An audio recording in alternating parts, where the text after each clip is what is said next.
Capítulo 101. Dentro del barracón del legado de la 12 Legión, los centuriones convocados por Marcus escuchaban atentamente sus palabras. Está diciendo, legado, que solo una centuria puede equiparse con la nueva armadura y armas que ha traído. ¿Y que además debemos mantenerlo en secreto incluso para las otras legiones? Lucius preguntó con evidente confusión. Los otros centuriones mostraban reacciones similares. Las nuevas armaduras y armas que Marcus había introducido anteriormente habían sido suficientes para equipar a todos los soldados de primera línea. Por lo tanto, tenía sentido reunir a todos los centuriones para mostrarles una demostración. Pero esta vez decía que solo armaría a una centuria. Pensaban que quizás no era necesario advertir a todos los comandantes de corte y centuriones. Sobre todo, no entendían por qué debía mantenerse en secreto incluso para las otras legiones. Marcus añadió algunas explicaciones adicionales. El motivo para guardar el secreto no es engañar a nuestros propios hombres. Es porque la armadura y las armas que vamos a introducir son de un tipo nunca antes visto en Roma. Si nuestras tropas de repente notan algo diferente justo antes de la batalla, podría causar confusión innecesaria. Los he reunido a todos para pedirles que mantengan el secreto. Aunque no solo por eso, también porque debemos ajustar ligeramente la formación existente y quiero que se familiaricen con ella de antemano. ¿Está diciendo que necesitamos cambiar la formación hasta ese punto? ¿Solo por equipar a una centuria con nuevas armas? Como dices, no es necesario cambiar la formación de toda la legión. Pero definitivamente cambiará la forma de luchar. La centuria que lidera el ataque agitará primero las líneas enemigas, y luego los legionarios tendrán que hacerse cargo de los enemigos confundidos. Lucius mostraba una expresión de comprensión a medias. Incluso después de la explicación, no podía visualizar claramente lo que Marcus sugería. ¿Está diciendo que enviará primero a una sola centuria contra el enemigo? ¿No es eso suicida? Puedo asegurar con confianza que no lo es en absoluto. Por supuesto, el rendimiento de la armadura que trajo la última vez fue impresionante. Pero con solo una centuria, por mucho que se protejan con escudos, inevitablemente quedarán expuestos al ataque enemigo, ¿no? Quizás con la armadura que lleváis ahora. Creo que en vez de explicarlo detalladamente, será mejor mostrarlo directamente. Vamos, observadlo con vuestros propios ojos. Cuando Marcus reveló la armadura real que había estado cubierta con tela, todos abrieron los ojos de par en par. ¿Ese santo cielo? Vaya. ¿Vamos a luchar con eso puesto? Es posible. Las reacciones de los antiguos romanos al ver por primera vez una armadura de placas completa fueron verdaderamente diversas. Se mezclaron una variedad de emociones: sorpresa, duda, admiración y escepticismo. Hasta ahora, nunca habían imaginado que fuera posible crear una armadura que cubriera completamente el cuerpo de la cabeza a los pies con acero. No solo por problemas técnicos, sino porque no creían que alguien pudiera moverse con tal armadura. Lucius miró la armadura de placas con ojos escépticos y preguntó. Legado, aunque esa armadura parece impenetrable a cualquier ataque, ¿realmente se puede luchar con ella puesta? Parece tremendamente pesada, creo que la resistencia se agotaría rápidamente. Marcus sacudió la cabeza con una ligera sonrisa. Normalmente esperaría esa reacción. Pero sorprendentemente, esta armadura no es tan pesada como dicta el sentido común. ¿Quieres probarla tú mismo? Uno de los prejuicios sobre la armadura de placas medieval era que sería pesada e incómoda para moverse. Sin embargo, la armadura de placas real hecha con tecnología avanzada no era tan pesada. El peso de una armadura de placas era de apenas unos 25 kilogramos. Debido a su diseño, este peso se distribuía uniformemente por todo el cuerpo, lo que resultaba incluso menos exigente físicamente que otras armaduras metálicas. Los rumores de que no podías levantarte si te caías o que no podías montar a caballo solo eran falsedades sin fundamento. De hecho, Lucius quedó sorprendido por lo cómoda que resultaba la armadura una vez puesta. Podía girar los brazos y mover las piernas sin sentir ninguna restricción.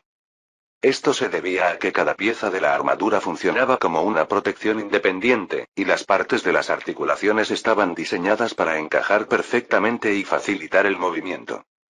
Parece que el grosor del acero es más delgado de lo que pensaba. Pero entonces, ¿no podría haber problemas con la capacidad defensiva?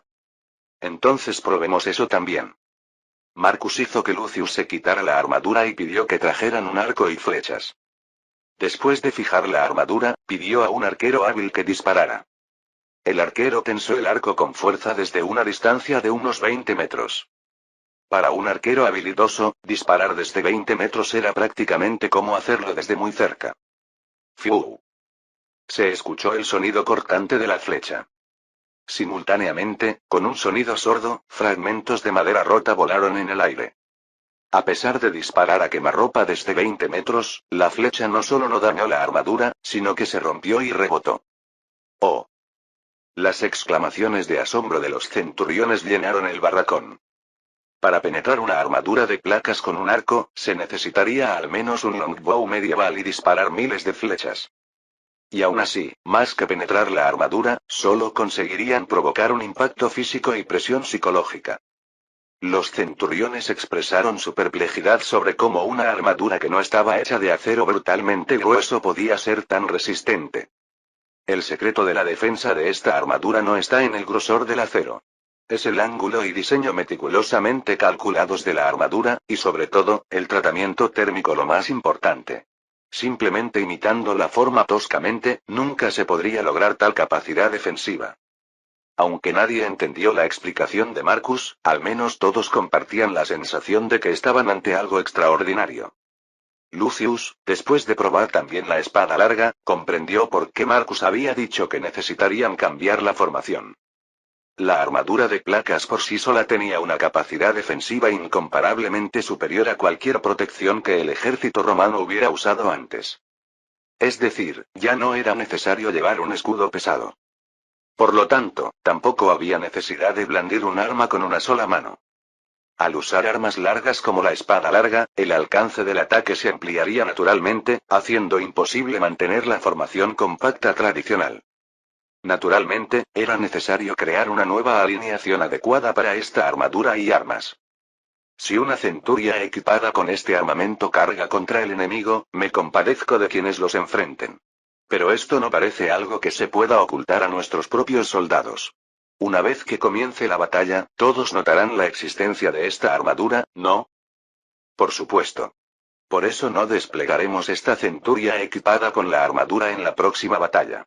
Los soldados también necesitan tiempo para familiarizarse con la armadura y las armas, ¿verdad? Debemos darles un período de adaptación antes de enviarlos al combate real. De todas formas, el verdadero momento crítico en la guerra contra la coalición belga no era ahora sino en la próxima batalla. No había necesidad de enviar soldados equipados con armadura de placas y espadas largas para perseguir y emboscar a un enemigo en retirada. Marcus no quería mostrar directamente a los otros legionarios la visión de soldados luchando con armadura de placas. Por supuesto, después de la batalla los rumores se extenderían a través de los soldados, pero los rumores y la realidad son completamente diferentes. De hecho, incluso los centuriones no habían entendido realmente el valor de la armadura de placas hasta verla con sus propios ojos. Los ojos de los centuriones, que ahora comprendían completamente la explicación de Marcus, brillaban intensamente. Estaban sinceramente curiosos por ver cómo sería el espectáculo de sus tropas con esa armadura atravesando las líneas enemigas. Imaginaban que sería una pesadilla sin precedentes para el enemigo y una visión esperanzadora que multiplicaría el coraje de sus propias tropas. Los comandantes de corte y centuriones de la 12 Legión sentían una comezón en el cuerpo, deseando entrar en batalla lo antes posible. Hacía mucho tiempo que no esperaban un campo de batalla con tanta anticipación. Al recibir el informe de que los enemigos se retiraban sigilosamente aprovechando la oscuridad, César intuyó que había llegado el momento de pasar a la ofensiva. Envió primero la caballería restante para atacar la retaguardia enemiga y retenerlos, y luego desplegó la infantería pesada. La retaguardia de la coalición belga respondió valientemente al ataque sorpresa romano. Sin embargo, las líneas delanteras, al escuchar que los romanos los perseguían, perdieron la voluntad de luchar. El ejército de la coalición tribal, que desde el principio no era una fuerza unificada, cayó rápidamente en el caos. Los guerreros huían en todas direcciones, empujándose y derribándose unos a otros en confusión. El número de muertos por las manos de los soldados romanos fue similar al de aquellos que perecieron aplastados en el caos. Finalmente, la coalición belga de más de 200.000 hombres se desintegró completamente sin siquiera librar una batalla decente. César fue eliminando metódicamente a cada grupo disperso, expandiendo constantemente su territorio. Los suesiones, que habían desempeñado un papel crucial en la formación de la coalición, fueron los primeros en rendirse. Su jefe Galba ofreció a sus 2 hijos como rehenes, expresando su rendición incondicional. A continuación, los belóvacos, considerados los más fuertes entre los belgas, también solicitaron la paz. Los partidarios de la línea dura que habían abogado por la guerra con Roma ya habían huido a Britania. César, fingiendo ceder ante la persuasión de los eduos y los remos, aceptó la reconciliación, salvando así la cara de las tribus aliadas. Tanto los eduos como los remos reconocieron naturalmente la consideración de César. Su buena voluntad hacia Roma se profundizó aún más a raíz de este incidente. Después de acumular metódicamente las rendiciones de las tribus belgas, el siguiente objetivo del ejército romano eran los nervios. Marcus ya sabía que estos nervios representarían una enorme amenaza para Roma. Los nervios eran una tribu reconocida por su valentía sin igual en la región noreste de la Galia. Con excelente infantería como su fuerza principal, eran tan belicosos como valientes. Solo el número de guerreros masculinos que podían movilizar superaba los 50.000. Además, otras 10 tribus que todavía querían luchar contra el ejército romano se unieron a los nervios. Más de 70.000 guerreros esperaban en silencio a que el ejército romano entrara en su territorio. Inicialmente, César había planeado construir una posición fortificada en la llanura cerca del río Sabis. Era un lugar conveniente para obtener agua gracias al río, y el bosque cercano facilitaba la obtención de materiales para construir el campamento. Sin embargo, dentro del ejército romano había un espía galo que filtraba información a los nervios. Los nervios, que habían detectado el acercamiento romano, estaban emboscados en el bosque detrás del río, esperando su oportunidad para atacar. En la historia original, César solo se dio cuenta de este hecho después de sufrir un ataque sorpresa.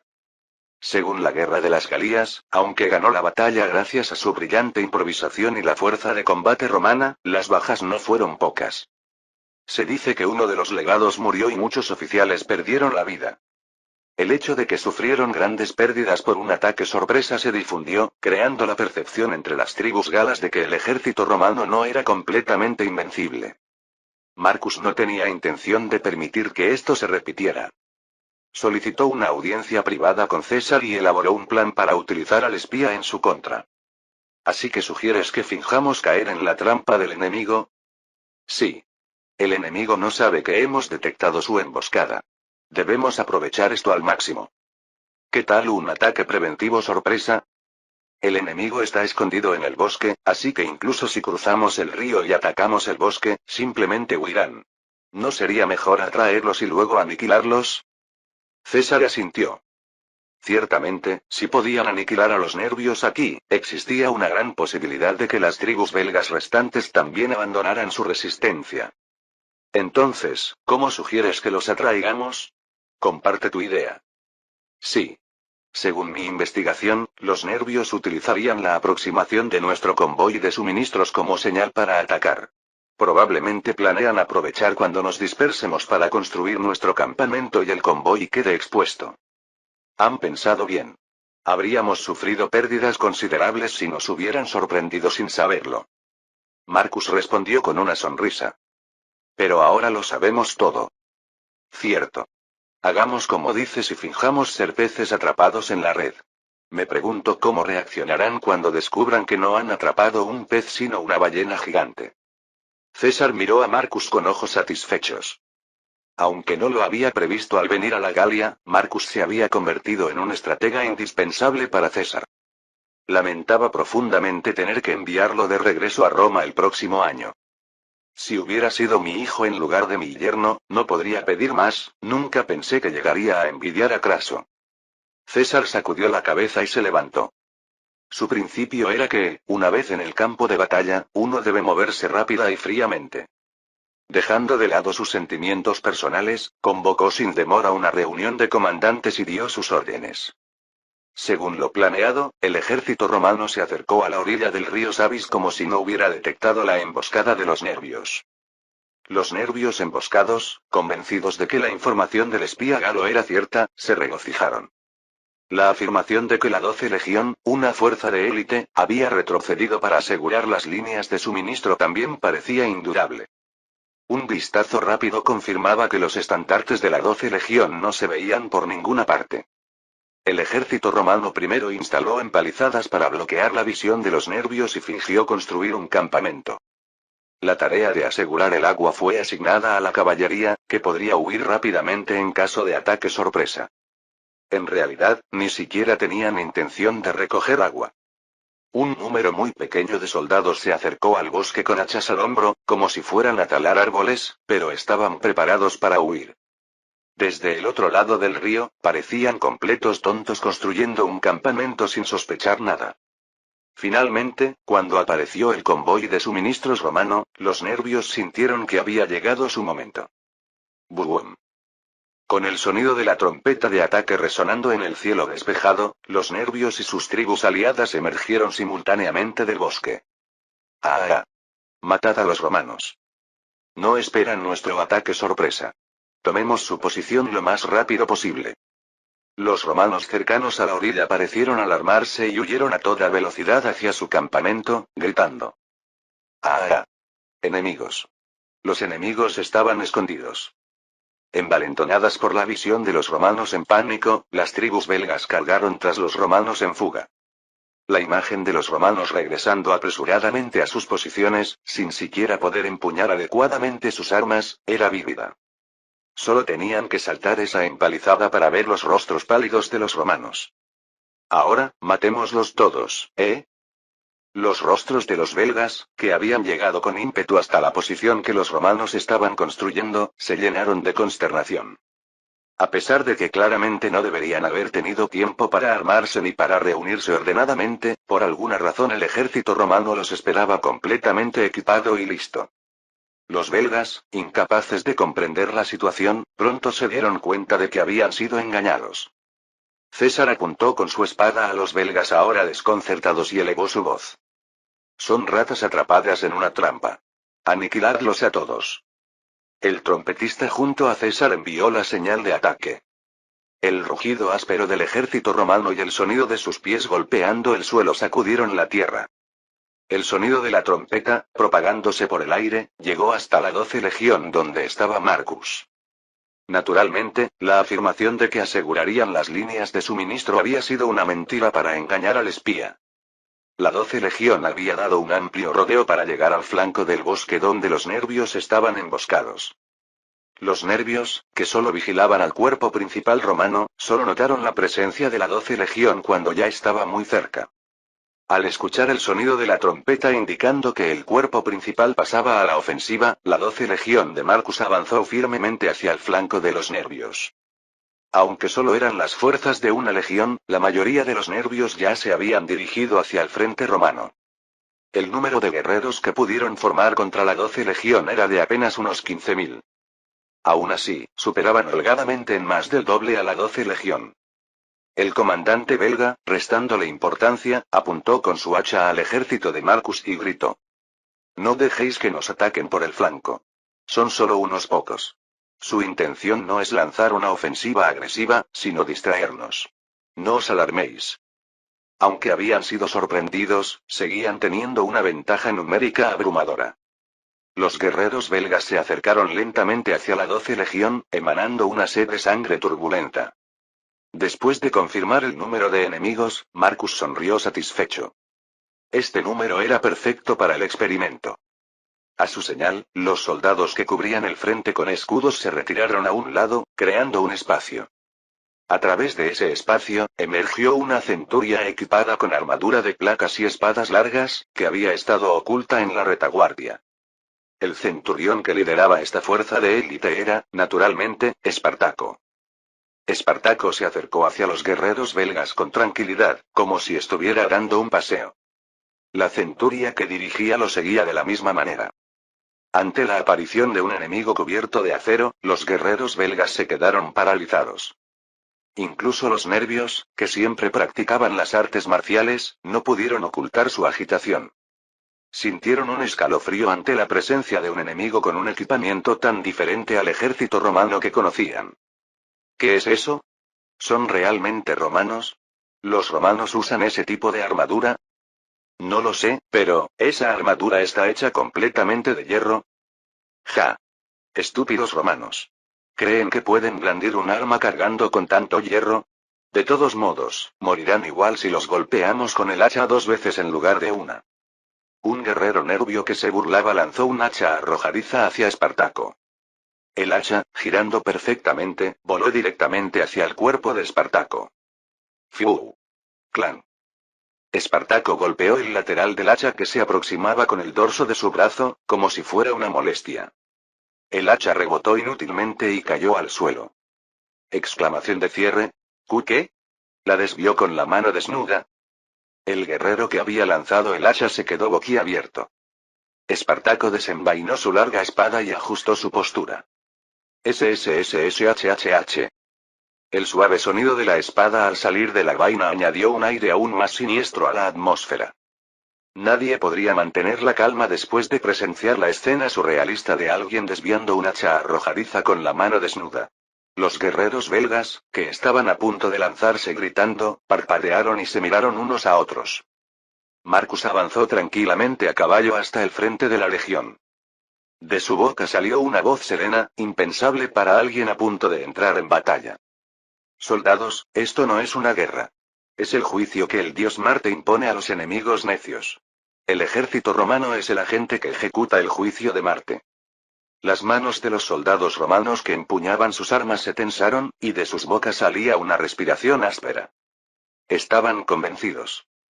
Como había dicho Marcus, esta batalla no sería un combate sino una masacre y una humillación. De su boca salió una última palabra en voz baja. Así que id y matadlos a todos. Esta orden fue la mecha que hizo que los soldados de la 12 Legión avanzaran con gritos feroces.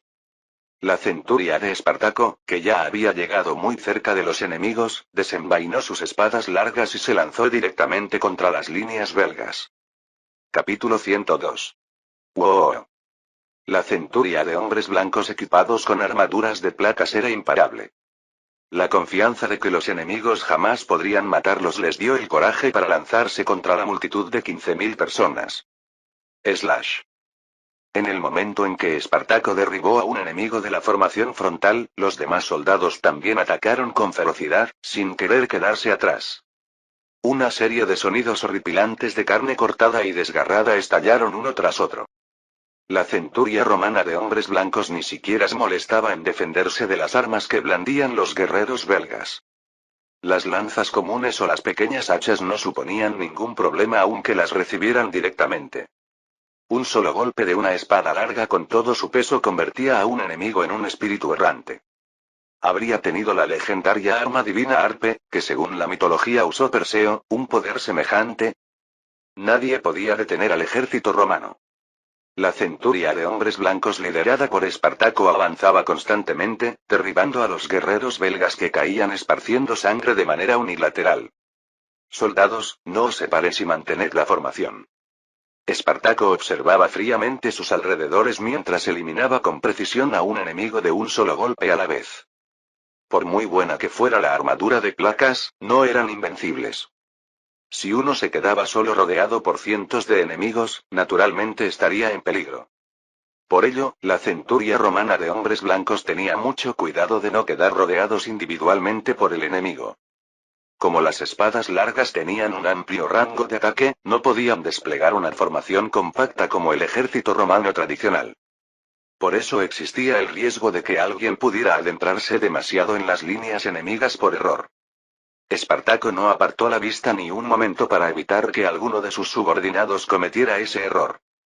¡Uah! La lanza que arrojó un guerrero nervio aterrorizado rebotó en la armadura del soldado romano. Si concentrar toda su atención para golpear con precisión las articulaciones apenas tendría efecto, no había forma de que un ataque indiscriminado funcionara. Un soldado romano que recibió el ataque agarró la punta de la lanza y avanzó. El guerrero nervio, que había perdido toda voluntad de luchar, soltó su arma y huyó torpemente hacia atrás. Por mucho que golpearan las armaduras de placas, sus armas solo se dañaban, y cualquier armadura que intentaran usar no podía resistir más de 2 golpes de las espadas largas. ¡Aak! ¡Aruk! Ese sálvame. Son monstruos. Esos tipos no son humanos. Son monstruos. De hecho, había más personas huyendo aterrorizadas que muriendo a manos de los soldados romanos. Sin embargo, era imposible que los soldados en el frente se retiraran fácilmente en medio de tal caos. Por mucho que el comandante de los nervios gritara intentando controlar la situación, no podía hacerlo. Además, Espartaco atacaba con prioridad las posiciones de quienes parecían ser comandantes enemigos. La legión romana que los seguía cayó sobre los guerreros belgas sumidos en el caos. Aunque su equipamiento era inferior al de la centuria de hombres blancos con armaduras de placas y espadas largas, eso no suponía ningún problema. Los guerreros belgas, que ya habían perdido su voluntad de luchar, ni siquiera se atrevían a intentar detener la carga del ejército romano. ¡Pum! Slash slash slash. Los romanos golpeaban y apuñalaban unilateralmente al ejército enemigo con sus escudos y gladius. Dada la organización militar de los nervios, que apenas utilizaban caballería, una vez que su infantería era completamente superada, la batalla prácticamente había terminado. Como había declarado Marcus al principio, esto no era una guerra. Era más bien una violencia unilateral, cercana a una masacre. Con la situación así, Marcus ni siquiera necesitaba dirigir la legión. Los comandantes de batallón y los centuriones estaban coordinando a los soldados por su cuenta, persiguiendo unilateralmente al enemigo. Es mucho más poderoso de lo que esperaba. Murmuró para sí mismo mientras observaba a la centuria de Espartaco arrasando con los enemigos allá adelante. Aunque esperaba un desempeño extraordinario, esto era una fuerza destructiva más allá de su imaginación. Estrictamente hablando, la armadura de placas que Marcus había creado no podía considerarse completamente equivalente en rendimiento a las armaduras de placas de finales de la Edad Media. Sin duda, todavía había algunas áreas imperfectas.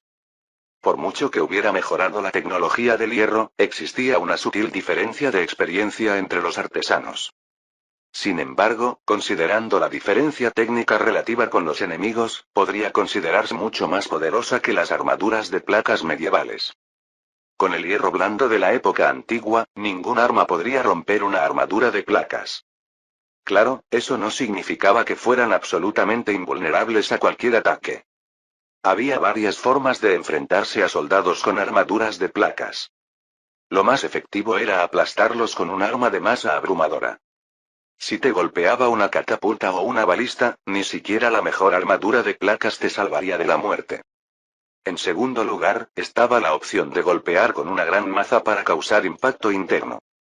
Una sola vez no bastaría. Se necesitarían numerosos soldados golpeando decenas de veces para neutralizarlo, pero al menos sería una contramedida mínima. Finalmente, estaba la opción de apuntar con precisión a las articulaciones para atacar los puntos débiles de la armadura. Por supuesto, era casi imposible apuntar con precisión a las articulaciones de un oponente que se movía violentamente. La única opción era rodear al objetivo con numerosas tropas y seguir atacando hasta que, con suerte, algún golpe funcionara. Pero, difícilmente quienes ven una armadura de placas por primera vez podrían pensar inmediatamente en estas tácticas. Que los famosos y valientes guerreros belgas estuvieran siendo dominados unilateralmente no se debía a que fueran estúpidos o a que su reputación fuera falsa. Era natural no saber inmediatamente qué medidas tomar contra un oponente desconocido que nunca antes habían enfrentado. Además, lo desconocido e incomprensible tiende a provocar miedo. Los guerreros belgas no podían comprender la existencia misma de soldados con armaduras de placas contra las que sus armas eran completamente inútiles. Se enfrentaron repentinamente a un enemigo que superaba por completo su comprensión previa, por lo que su shock y miedo eran fáciles de imaginar. Por eso, los guerreros belgas se derrumbaron psicológicamente tan pronto como comenzó la batalla. Especialmente por las características de las tribus antiguas, que creían mucho en supersticiones, este miedo se vinculó inmediatamente con elementos mitológicos. Para ellos, las armas que empuñaban los soldados romanos parecían otorgadas por los dioses. De lo contrario, ¿cómo sería posible que ni siquiera pudieran hacer un rasguño con sus propias armas? Una vez que empezaron a pensar así, les resultó cada vez más difícil continuar luchando. Debido a estos factores combinados, la situación de la batalla se inclinó en un instante más de lo esperado.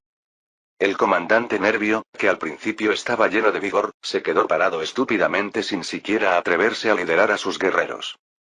Espartaco se acercó al comandante derribando implacablemente a los enemigos que bloqueaban su camino. Cada vez que la trayectoria plateada barriera el frente, al menos un guerrero se desplomaba en el suelo. El comandante Nervio recuperó la conciencia súbitamente y miró a su alrededor. Estaba tratando de comprobar qué había sucedido con el cuerpo principal de sus tropas. Sus ojos se dirigieron hacia donde estaban sus compañeros que habían cargado contra el campamento romano. Extrañamente, no habían avanzado ni un poco desde el principio. De hecho, estaban siendo empujados lentamente hacia el río que tenían detrás. ¿Cómo ha pasado todo esto? ¿Qué debo hacer aquí? Al ver que incluso el cuerpo principal en el que confiaba no parecía estar en buena situación, su mente se quedó en blanco. A pesar de toda su experiencia en numerosas batallas, no podía encontrar el rumbo.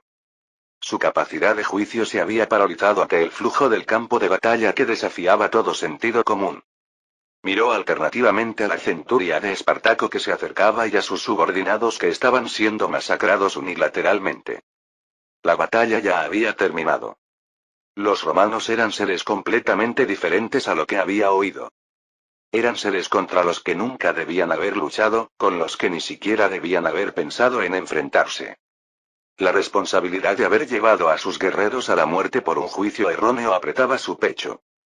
Ni siquiera pensó en huir. El comandante se quedó como si hubiera echado raíces en el suelo. Hasta el momento en que Espartaco le cortó el cuello, su rostro solo reflejaba asombro y shock. Pronto terminará. Así es. Sin usted, comandante, esta gran victoria no habría sido posible. El corneta que asistía a Marcus no podía ocultar su excitación. No solo la Legión 12, sino también el cuerpo principal liderado por César había comenzado a dominar a los enemigos. El flanco de la alianza belga se neutralizó con la muerte de su comandante, y la mayoría de los soldados abandonaron la batalla. Para Marcus, era un resultado más que satisfactorio. Envía una señal a la centuria de Espartaco para que regrese. Entendido.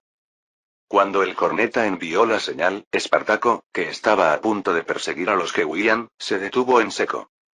Miró hacia atrás una vez y ordenó a la centuria que regresara. La razón para hacer regresar solo a la centuria de Espartaco era obvia. Como pronto se unirían al cuerpo principal de César, no quería mostrar a los soldados con armaduras de placas. Con una actuación tan impresionante, sin duda los rumores se extenderían, pero siempre que no mostraran los objetos reales, sería posible disimular. Comandante, es realmente impresionante. ¿Cómo logró crear semejantes armaduras y armas? ¿Es cierto el rumor de que el dios Vulcano le dio sabiduría? El corneta se volvió hacia Marcus y preguntó. Marcus ya sabía que los soldados lo llamaban hijo de Vulcano. Bueno, si eso es lo que piensas, supongo que así será. Oh. Tal como pensaba. La conveniencia de la era antigua es que, por muy incomprensible que sea algo, si se relaciona con los dioses, se acepta. El corneta alternaba su mirada entre Marcus y Espartaco, que regresaba con porte majestuoso. Con usted liderando, comandante, parece que no perderíamos contra ningún enemigo. Gracias por tu confianza. Pero incluso esa armadura no es perfecta todavía. Ni siquiera le he dado un nombre adecuado. ¿Un nombre? ¿No bastaría con ponerle cualquiera? Eso no funcionaría. Primero, tengo que mejorar el aspecto estético de la armadura. Un poco más, ¿cómo decirlo? No, quizás no sea necesario hablar de eso. El corneta se rascó la cabeza con una expresión que indicaba que no entendía. Era natural que no lo comprendiera. Esto era meramente una apreciación personal de Marcus. Me gustaría que el diseño tuviera una sensación más romana, tal vez un nombre impresionante bastaría. Lorica plena laminen como traducción directa de armadura completa de placas. De alguna manera no me convence. Marcus llamó uno por uno a los soldados que regresaban, elogiando sus méritos. No hubo ni una sola baja entre los soldados de la centuria. Sin embargo, algunos soldados se excitaron más de lo necesario, dejaron la formación y recibieron bastantes ataques, quedando con moretones. Si hubieran llevado otra armadura, sin duda habrían muerto. Incluso sin que Marcus dijera nada, Espartaco reprendió severamente a estos soldados imprudentes. Cuando toda la centuria terminó de cambiarse a otras armaduras, se acercó a Marcus y preguntó: ¿Deberíamos volver a unirnos al frente? No es necesario. Habéis contribuido lo suficiente, así que descansad aquí. Por cierto, ¿qué impresión te ha dado luchar con esa armadura? Es un equipo tan superior que da escalofríos. Es tan bueno que me preocupa que pueda invocar los sentidos de los soldados si no tenemos cuidado. Es cierto, justo ahora ha habido algunos que no mantuvieron la calma. Además, otro problema es que la mayoría de los soldados nunca han usado espadas que se empuñan con ambas manos. Muchos ataques no fueron eficientes. Si pudieron matar enemigos de un solo golpe fue solo porque la calidad del arma era abrumadoramente superior. Definitivamente hice bien en traerte. Una sonrisa satisfecha se formó en los labios de Marcus. A diferencia de otros soldados que simplemente alababan la armadura perfecta o el equipo divino, Espartaco siempre analizaba la situación con frialdad. Probablemente se debía a su incesante deseo de mejora. También es problemático dejarse golpear descuidadamente solo porque la armadura tenga buena defensa. Después de todo, incluso los impactos menores se transmiten al interior. Por supuesto, al principio del combate es bueno permitir algunos ataques deliberadamente para romper la moral del enemigo, pero una vez que comienza la batalla real, debería evitarse. Creo que necesitamos investigar un estilo de esgrima que aproveche al máximo la defensa de la armadura mientras maneja el arma eficientemente. Te lo dejaré a ti. Te proporcionaré el conocimiento necesario, y basándote en eso, piensa en ello. Será un buen desafío. Marcus pudo llegar a una conclusión a través de este experimento. Como esperaba, todavía era poco realista adoptar la armadura de placas como equipo principal de la legión. Como dijo Espartaco, la competencia de los soldados sin entrenamiento sistemático era demasiado baja.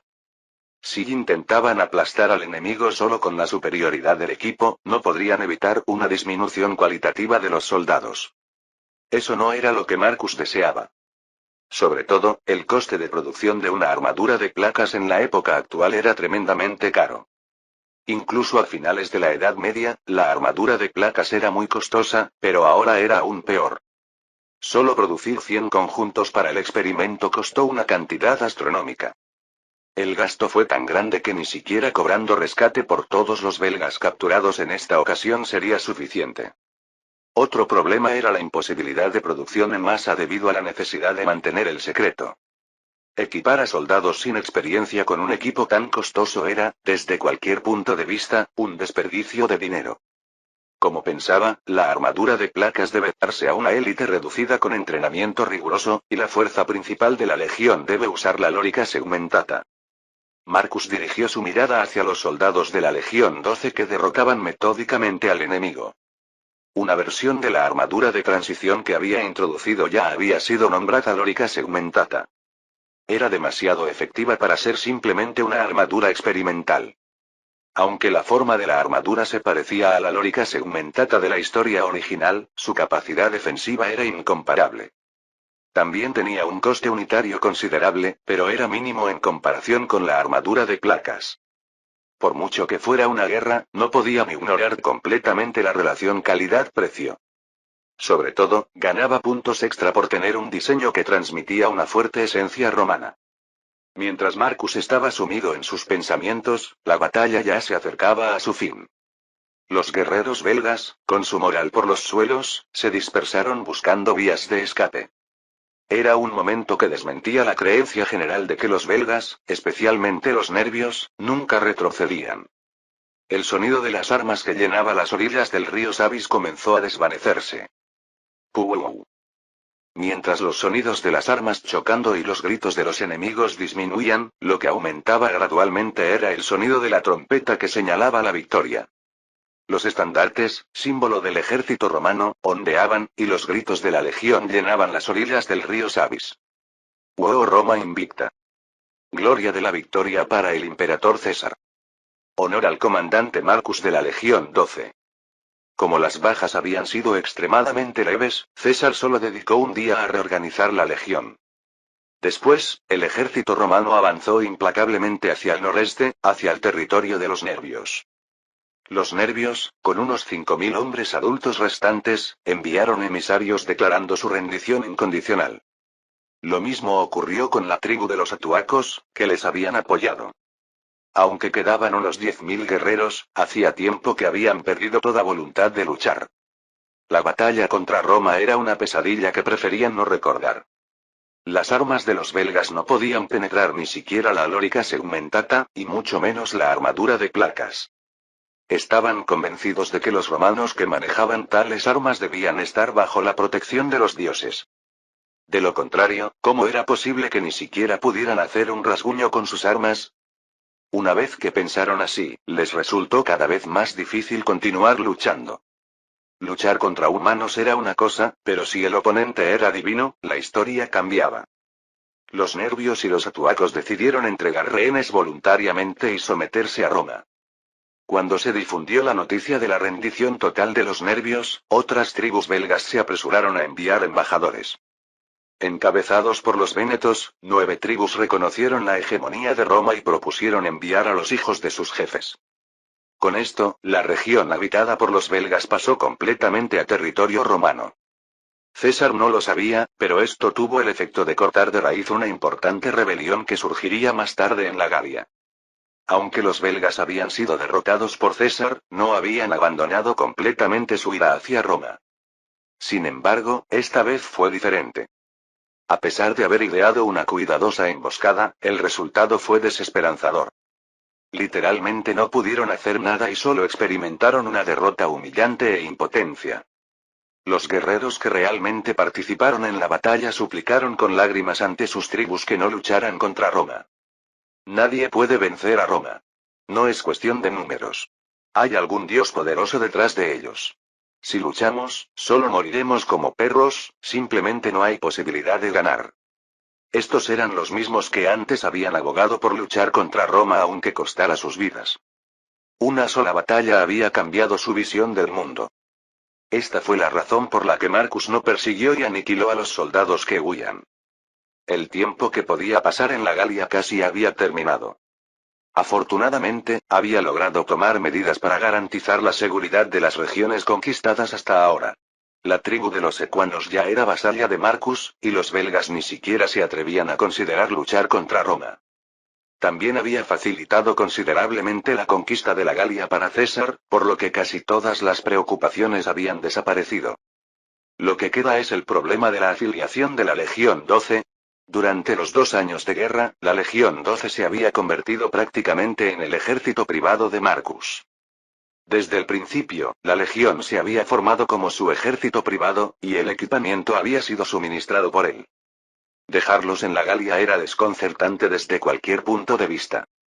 La filtración de información era un problema, y tampoco le agradaba entregar a otros los valiosos recursos humanos que había entrenado también. Sin embargo, el responsable general de toda la Galia era César. Aunque Marcus era el comandante de la legión, la autoridad suprema sobre ella pertenecía a César. Para retirar la Legión 12, necesitaba una razón válida. Afortunadamente, Marcus tenía una justificación adecuada. Era Egipto en el sur, que estaba causando problemas, y Auletes, que se había exiliado en Roma. Capítulo 103. El ejército romano, tras someter a los belgas, comenzó los preparativos para el invierno. El lugar designado para acampar este año fue el centro oeste de la Galia. Las tribus galas cercanas se apresuraron a ofrecerse para encargarse del suministro. Esto demostraba claramente la posición del ejército romano en la Galia actual. Los helvecios, los germanos, los belgas. Eran guerreros famosos por su valentía, conocidos por todos en la Galia. Sin embargo, estos no pudieron ofrecer resistencia digna ante el ejército romano y fueron completamente aplastados. Especialmente impactante fue la derrota de los nervios, que incluso tras preparar un ataque sorpresa, sufrieron pérdidas casi totales. Los nervios incluso andaban persuadiendo a las tribus vecinas con incomprensibles afirmaciones de que el ejército romano estaba bajo la protección divina. Para César, todo marchaba favorablemente. Originalmente, la ocupación de un territorio no terminaba simplemente ganando batallas. Por mucho que tomaran rehenes y recibieran promesas de rendición, siempre existía la posibilidad de rebelión si el enemigo conservaba su espíritu de lucha. Incluso si no provocaban una rebelión directa, no se podía descartar el riesgo de que cayeran bajo la incitación de otros. De hecho, en la historia original, César fue traicionado varias veces por tribus galas que ya habían prometido rendirse. Incluso las tribus galas clasificadas como proromanas se convertían inmediatamente en enemigas cuando Roma parecía estar en desventaja. Pero ahora la situación era diferente. Como habían quebrado completamente la voluntad de resistencia de cada tribu, no se observaban movimientos inquietantes. Antes de partir hacia el sur, Marcus visitó a César por última vez. Ahora planeo regresar a Roma. Uf, ¿así que esa es tu intención? Un suspiro de pesar escapó de los labios de César. Aunque ya conocía este plan, lo sentía como una dolorosa pérdida. ¿No podrías quedarte un poco más? Él no sabía exactamente por qué Marcus quería regresar a Roma. Estaba demasiado ocupado prestando atención a la campaña de la Galia y a la situación política en Roma. Aún así, tenía una idea general. César también conocía bien la noticia de que el faraón de Egipto había sido expulsado y estaba refugiado en Roma.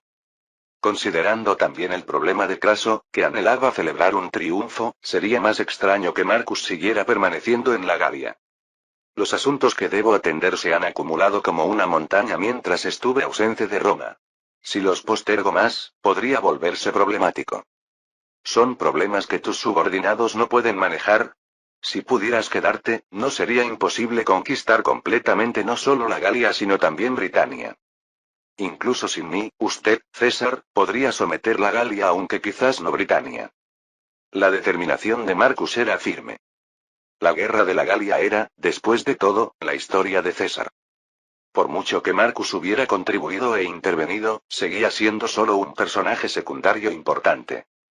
Era hora de abandonar ese papel. Así como César tenía su propia historia, Marcus tenía la suya. Ahora era el momento de comenzar a escribirla. ¿Planeas dirigirte al este entonces? No de inmediato. Pero creo que en algún momento tendré que ir. Partia es una nación con un poder formidable. Será diferente de la Galia o Germania. Lo sé. Por eso mismo debo ir yo. Parece que mi padre carece un poco de esa comprensión.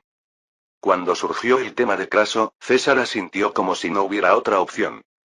Su anhelo por celebrar un triunfo era conocido no solo por César sino también por Pompeyo. Sin embargo, ya casi no quedaban enemigos dignos de un triunfo en Roma. Como César estaba sometiendo eficazmente la Galia del Norte, el único lugar fuera del dominio romano era Partia. En otras palabras, si pudiera vencer a Partia, Roma dominaría todo el mundo que reconocían. La expedición a Partia sería el punto final de este grandioso viaje. No era difícil imaginar cuán ardientes serían la ambición y la vanidad de Craso. El talento militar de tu padre no se compara con su habilidad política, no estoy convencido de que pueda llevar a cabo con éxito una expedición a Partia. Por eso quiero ir. Aún así, los partos no son adversarios fáciles. ¿Realmente estás seguro? No pretendo librar una guerra para someterlos incondicionalmente. Estoy considerando mostrar nuestra fuerza y obtener concesiones, o lograr ventajas mediante negociaciones diplomáticas. No soy tan irreflexivo como para simplemente marchar con un ejército y atacar. Bien, como eres tú quien lo hará, seguramente te prepararás a fondo. Incluso César, que veía negativamente la expedición oriental, no pudo evitar sentir cierto interés. Tan impresionante había sido el desempeño de Marcus en la Galia. Si Marcus compensaba el insuficiente talento militar de Craso, tal vez podrían obtener resultados inesperados. Marcus continuó. Por eso, quisiera pedirle permiso para algunas cosas. ¿De qué se trata? La ayuda que me has brindado no ha sido poca, así que haré lo que pueda por ti. Gracias por decir eso. Entonces, le pediré sin reservas. Quisiera llevarme la Legión 12. ¿Toda la Legión 12? Sí. Llevan mucho tiempo impregnados de mi estilo. Están familiarizados con el equipo que proporcionó. Así que creo que es mejor que me los lleve en lugar de dejarlos aquí torpemente. Por supuesto, cooperaré activamente en la formación de una nueva legión para reemplazar a la Legión 12. César no respondió de inmediato. En cambio, humedeció sus labios con vino tibio y se sumió brevemente en sus pensamientos. La Legión 12 poseía indudablemente la fuerza más poderosa entre las legiones de César. Esto ya había sido demostrado en las batallas libradas hasta ahora. Su partida causaría inevitablemente una gran pérdida en la fuerza general. Sin embargo, era innegable que la Legión 12 era tan poderosa gracias a Marcus. Sin el poderoso equipo que proporcionó y la presencia de la centuria de hombres blancos liderada por Espartaco, habría sido imposible mostrar tal desempeño. Si Marcus regresaba a Roma, naturalmente Espartaco también iría con él, y era probable que se llevara el nuevo equipo. Si estaba considerando una expedición oriental, el equipamiento de calidad sería más necesario allí, así que era inevitable. Es decir, aunque la pérdida de poder militar fuera lamentable, era una pérdida inevitable que debía aceptar. Como dijo Marcus, tal vez sería mejor enviar la Legión 12 con él y formar una nueva legión en lugar de dejarla en una situación ambigua. Pero, ¿no dijiste que no tienes intención de comenzar inmediatamente la expedición oriental? No podrás llevarte la Legión 12 directamente a Roma, ¿verdad? Correcto. Primero planeo entrenarlos en el norte de Italia. Por supuesto, no pienso mantenerlos allí hasta que comience la expedición oriental. Seguramente habrá oído los rumores sobre la inquietante situación en Egipto. Quizás sean desplegados allí primero. Ya veo, entonces, ¿solo necesitas que te envíe la Legión 12? Hay una cosa más. Por favor, permita que las centurias de Boreno y Pulo de la Legión 11 se unan a la Legión 12. Por supuesto, yo me encargaré de cubrir el vacío de tropas. Ambos son los mejores centuriones de la Legión 11, ¿y quieres llevarte a los dos? César frunció el ceño y añadió. ¿No estás siendo demasiado obvio al llevarte a los talentos? No lo negaré. Pero no se trata de quitárselos, piénselo como un intercambio. Estoy dispuesto a pagar un precio justo. Primero, escuchemos cuál es ese precio. Dejaré todas las lóricas augmentada que usó la Legión 12 en la Galia.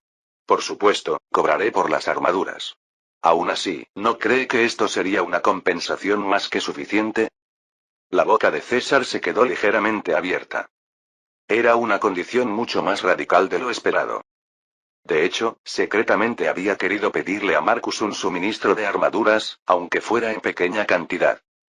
Si le daba suficientes para equipar la formación frontal de una legión completa, no podría pedir más. Si haces eso, no lamentaré tanto la partida de la Legión 12 y las dos centurias. ¿Debo pagar en efectivo por las armaduras? Entonces tendría que endeudarse de nuevo, así que simplemente recibiré una parte de los futuros derechos económicos obtenidos en la Galia. ¿No sería eso más conveniente para usted? Por supuesto, para mí eso es mucho más conveniente. Entendido. Entonces, redactaré un contrato simplificado adecuado. Y aunque regrese a Roma, seguiré brindándole apoyo en la medida de lo posible. Si tenemos armaduras disponibles, se las proporcionaré, y si recibo nueva información, le enviaré cartas de inmediato, así que no debe lamentarse demasiado. César asintió con una sonrisa de absoluta satisfacción. Te agradezco tanta consideración hasta el momento de tu partida. Yo me encargaré de hablar con la Legión 11. Si les digo que recibirán las armaduras que dejará la Legión 12, no tendrán quejas. Sí. Entonces informaré a los soldados de la Legión 12. Rezo para que la protección de Marte acompañe sus futuras guerras. Y que la protección de Júpiter y Marte esté contigo también. Una vez que se separaran, pasarían al menos 5 años antes de volver a verse. Cuando se encontraran de nuevo, era muy probable que sus posiciones y circunstancias hubieran cambiado considerablemente. Aún así, prometiéndose una amistad inmutable, los dos héroes decidieron despedirse. Ja ja ja ja. Miren quién ha llegado. El héroe de la Galia, Marcus Craso ha regresado. Craso, acompañado por su séquito, salió hasta la puerta de la ciudad para recibir personalmente a su hijo. Se percibía su alegría indescriptible. Vuelves habiendo acumulado méritos en la guerra, te ves más gallardo que nunca. También me tranquiliza ver lo saludable que se ve usted, padre. En realidad, Craso había cambiado más que Marcus. En apenas 2 años, su cabello mostraba muchas más canas. Su rostro también parecía tener más arrugas que antes. Sin embargo, su expresión parecía incluso mejor. En el Senado hablan a diario de tus logros en el Foro Romano. En la última suplicatio del día 16, incluso colocaron tu nombre casi a la par del de César, lo que lo dice todo. Hasta entonces, la suplicatio más larga celebrada por el Senado había sido la de 12 días cuando Pompeyo derrotó a Mitrídates. Esta vez se celebró una suplicatio sin precedentes, un 30% más larga. Era fácil imaginar cuánto había enfatizado el Senado los logros de Marcus. Solo participé como comandante de una legión, ¿no hubo opiniones de que era excesivo? No hay manera de que surjan tales comentarios. ¿Sabes cómo te llaman ahora en Roma? Si se refiere al vergonzoso apodo de aquel que recibió la sabiduría de Ceres, ya lo conozco. Julia, que escuchaba la conversación, dio un paso adelante con una sonrisa. Padre, ¿no sería mejor hablar de eso cuando lleguemos a la residencia y ahora dedicarnos a los saludos familiares? Estos niños solo esperan su turno para saludar a su padre. Oh, sí, sí. Lo siento. No debemos hacer esperar a nuestros nietos. Craso se apartó rápidamente. Solo entonces Marcus pudo ver apropiadamente el rostro de su esposa después de 2 años. A pesar de haber dado a luz a 2 hijos, su deslumbrante belleza no había cambiado en absoluto. Con la suave maternidad añadida, parecía incluso más hermosa que antes. Y más que ella, había 2 personas que captaban la atención de Marcus. No podía apartar la mirada de la pequeña niña en brazos de Julia y del pequeño niño que sostenía su madre, Teutoria. Julia susurró a los 2 niños con voz suave. Vamos, debéis saludar a vuestro padre. Los niños, que apenas podían formar oraciones con varias palabras, desviaron tímidamente la mirada. Su hija Sofía escondió su rostro en el pecho de Julia y miró cautelosamente la cara de Marcus. Su hijo Trajano tampoco quería bajar de los brazos de su abuela. Una sonrisa cariñosa, imposible de imaginar normalmente en él, apareció en los labios de Marcus. Julia caminó hasta quedar frente a Marcus y bajó cuidadosamente a Sofía. Vamos, ¿no preguntabas todos los días cuándo volvería papá? Ahora que papá ha vuelto, salúdalo bonito. Es que... Sofía, con la cara enrojecida, movía sus dedos sin saber qué hacer. Era una ternura tan letal que podría causar problemas cardíacos. Marcus apenas logró controlar sus comisuras que querían elevarse hasta el cielo, y se arrodilló para mirar a su hija a los ojos. ¿Has crecido tanto? ¿Has estado obedeciendo a mamá todo este tiempo? Sí, hola, papá. La primera vez que escuchó la palabra papá de su hija fue tan conmovedora que casi le hizo llorar. Tan pronto como terminó de hablar, Sofía se lanzó rápidamente a los brazos de Marcus. Cuando Trajano vio que su hermana se le adelantó, también bajó apresuradamente y se acercó a Marcus. Yo he obedecido a mamá. Mi hermana siempre decía que no quería y mamá la regañaba. No es verdad. Tonto. Sí que lo es.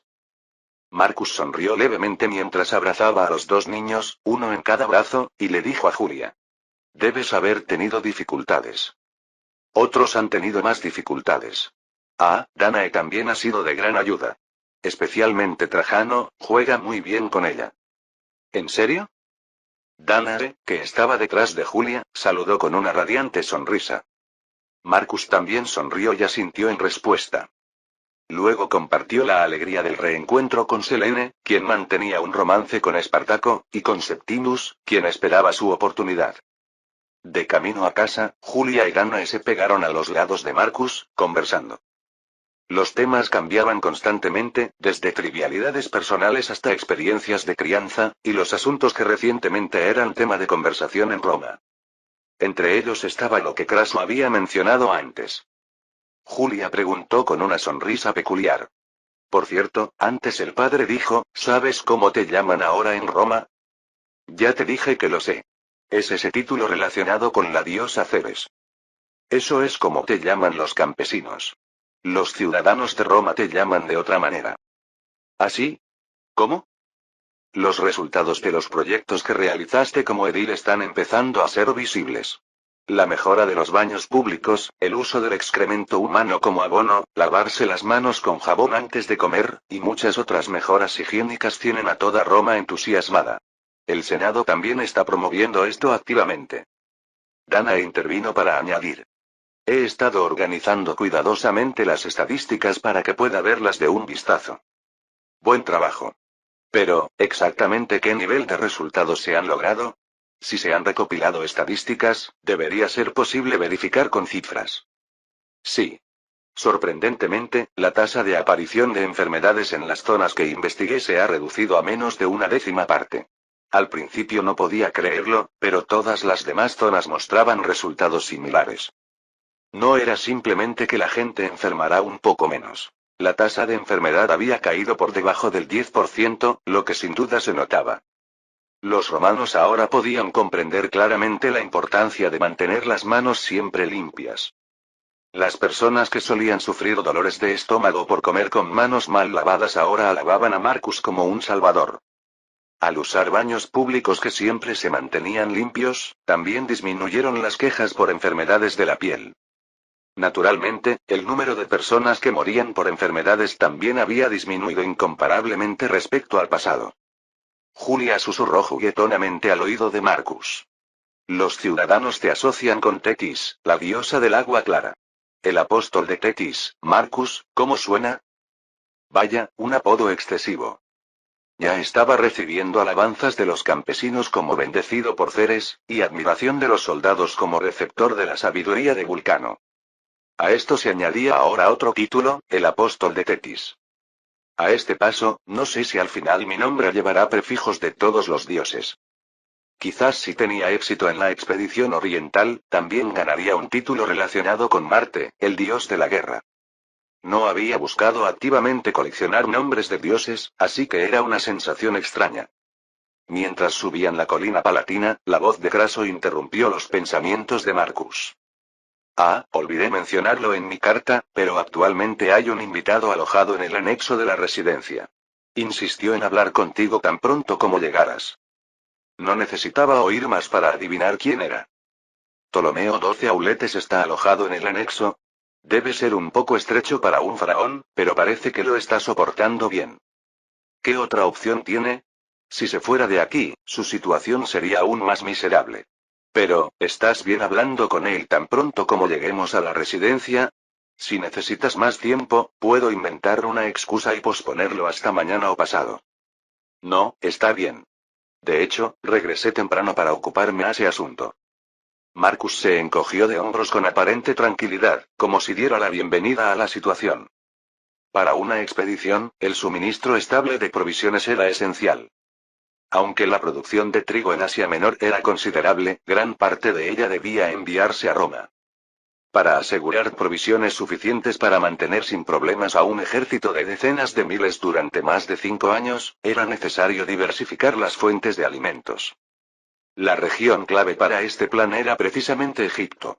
La mirada de Marcus ya se había fijado en el anexo de la residencia que se divisaba a lo lejos. En sus ojos se reflejaban gradualmente las fértiles tierras del Nilo y, más allá, los ardientes desiertos de Partía que se extendían. Capítulo 104. La reunión entre Auletes y Marcus no duró ni 5 minutos. Auletes, que estaba preparado para soltar una retahíla de quejas, cerró la boca ante las primeras palabras de Marcus. El Senado hará todo lo posible para ayudar al faraón a recuperar su trono en Alejandría. Organizaremos una legión el próximo año y zarparemos con usted. Mientras tanto, descanse y reponga fuerzas.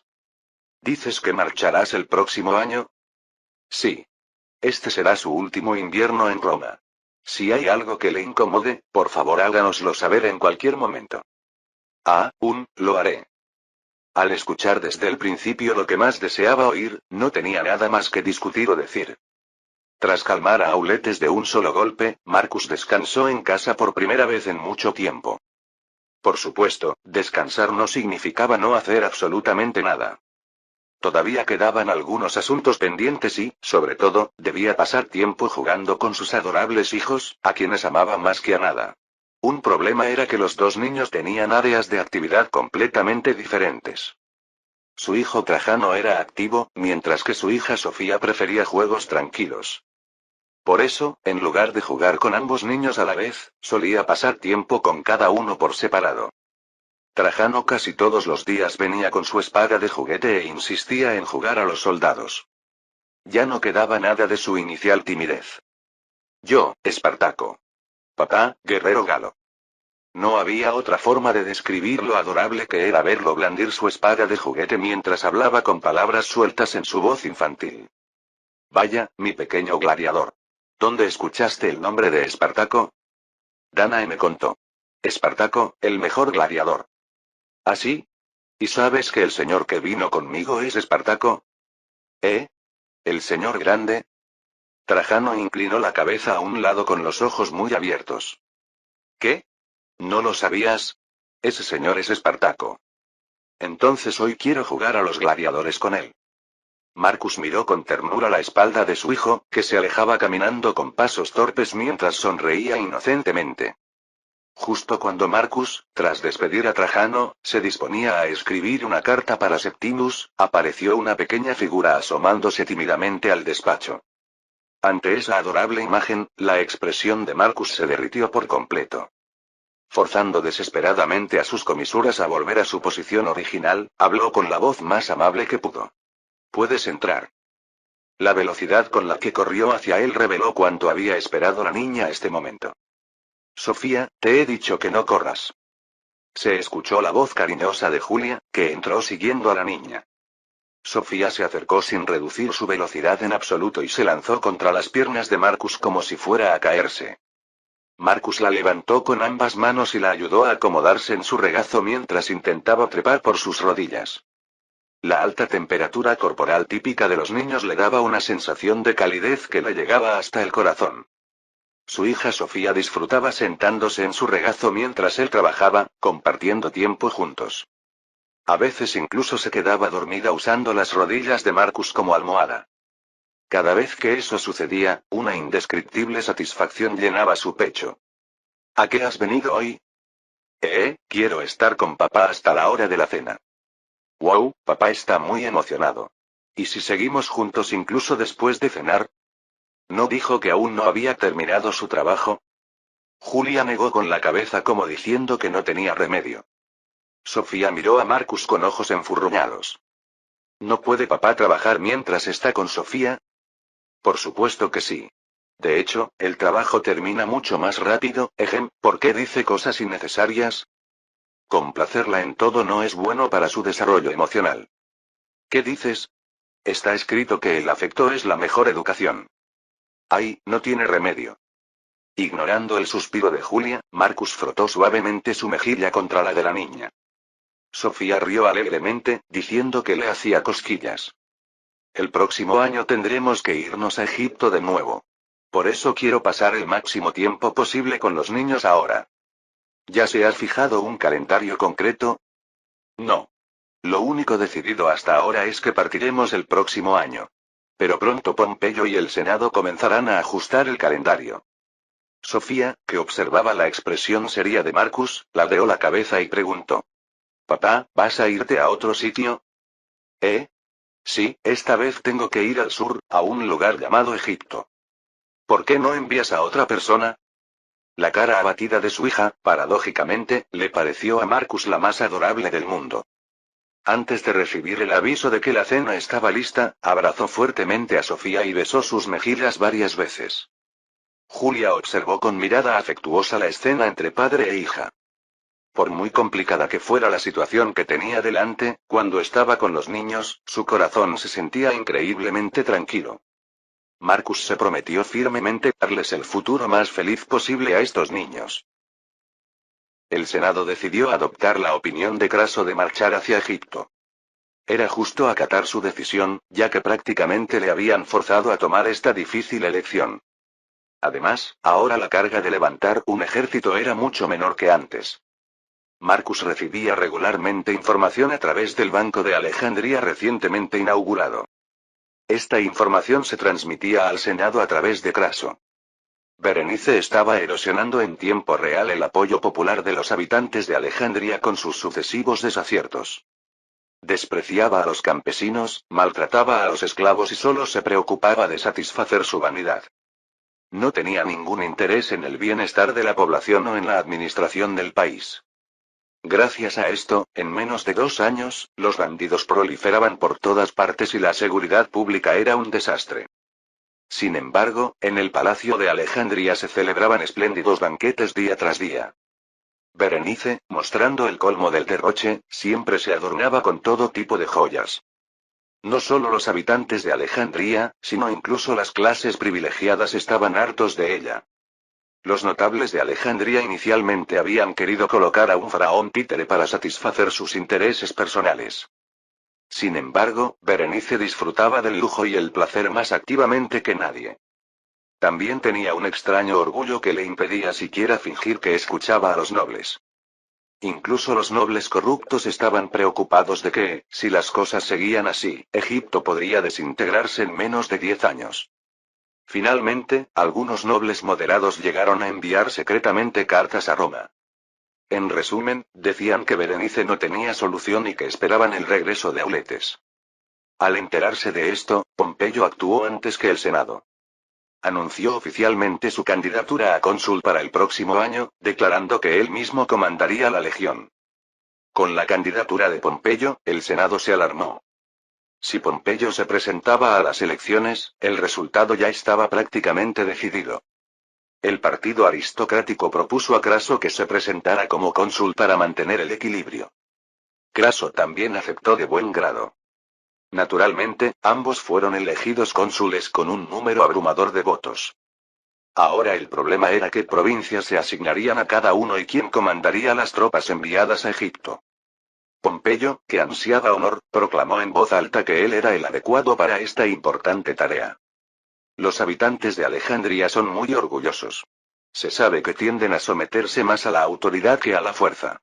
Por lo tanto, estoy convencido de que yo, Pompeyo Magno, quien pacificó Oriente y es llamado el retorno de Alejandro, debo liderar la legión. Por supuesto, el partido aristocrático, incluidos Cicerón y Catón, no tenía intención de permitir que Pompeyo acumulara más méritos. La expedición a Egipto no era solo para obtener honor. Si Auletes era restaurado como faraón, naturalmente tendría que seguir fielmente las órdenes de Roma. Era una oportunidad para convertir a Egipto, con sus vastos graneros, en un cliente de facto. Ya era suficiente con que César estuviera sometiendo satisfactoriamente la Galia. No podían darle Egipto también a Pompeyo. Cicerón levantó la mano y pidió la palabra. La opinión del gran Pompeyo parece razonable a primera vista. Pero hay un punto que no está considerando. La reputación de Pompeyo como conquistador. Pompeyo, que ha sometido todo el Oriente, simboliza el poder militar de Roma. Cuando llegue a Egipto con una legión, ¿qué pensarán los habitantes de Alejandría? Catón continuó el argumento de Cicerón, exclamando. Naturalmente pensarán que ha venido a aplastarlos y convertirlos en una provincia. Exactamente.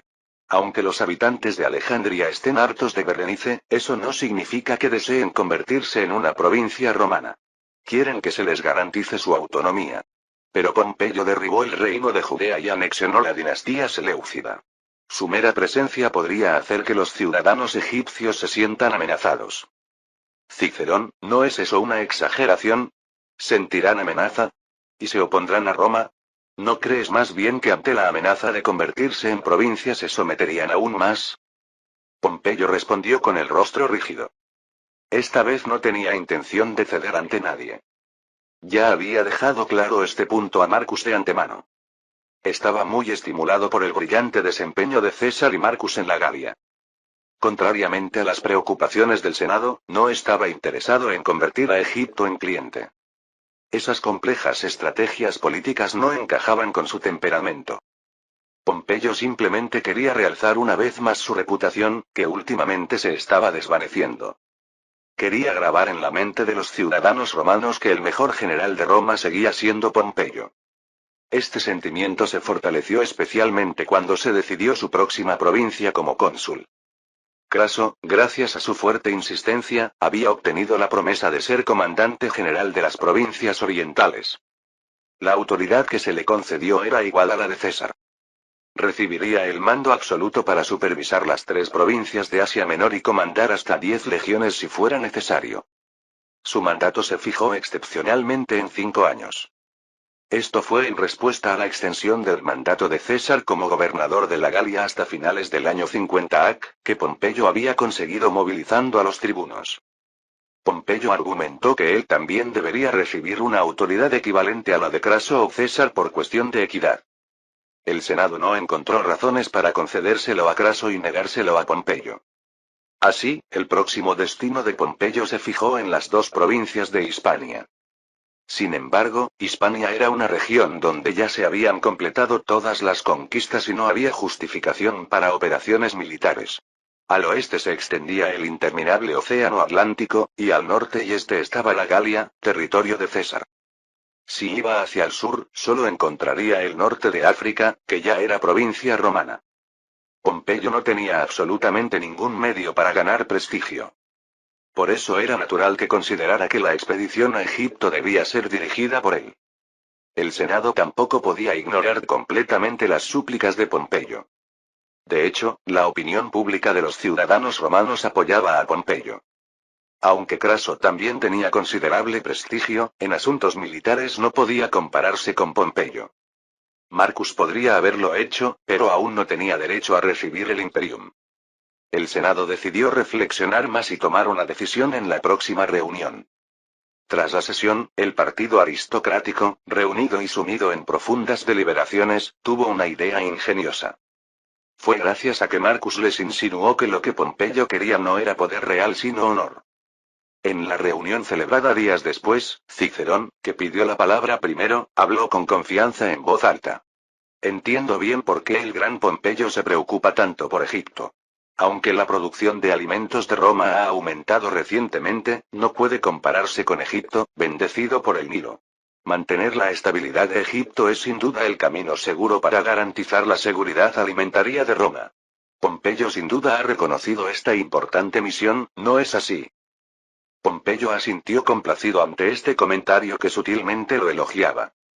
Por supuesto, Cicerón. Ya erradiqué a los piratas para que los ciudadanos romanos no tuvieran que preocuparse por la comida. Egipto es actualmente la fuente de alimentos más importante para nuestra Roma. Por lo tanto, veo natural que vaya a estabilizar ese lugar. Así es. Sin embargo, creo que es más importante establecer un marco sistemático que estas medidas puntuales. Concretamente, aprovechar esta oportunidad para aprobar una ley que mantenga estable el suministro de alimentos de Roma. Y naturalmente, el responsable general debería ser el gran Pompeyo. La ley propuesta por Cicerón era crear una armada para proteger el trigo procedente de Asia Menor, Sicilia y Egipto. Originalmente, Roma no mantenía una armada permanente. Especialmente después de que los piratas del Mediterráneo fueran completamente eliminados, apenas se usaban los barcos existentes. Pero Roma era la potencia hegemónica de todo el Mediterráneo. Era imposible que no necesitara una armada. En momentos como ahora, cuando había que enviar legiones a otro continente, la existencia de una armada era esencial. Sin embargo, encargar barcos y entrenar soldados de manera improvisada cada vez que era necesario resultaba muy ineficiente. Cicerón proponía mejorar este aspecto. Pompeyo ya tenía en su haber el mérito de haber limpiado a los piratas en un instante y asegurado la seguridad del Mediterráneo. Parecía perfectamente natural confiarle el cargo de comandante supremo de la Armada. Era una posición que surgía por primera vez en la historia de Roma. El Senado la denominó Guardián del Mediterráneo. Este título cautivó instantáneamente el corazón de Pompeyo. Además, se sintió profundamente conmovido por ocupar un cargo que nadie había desempeñado antes. Dirigió discretamente su mirada hacia Marcus.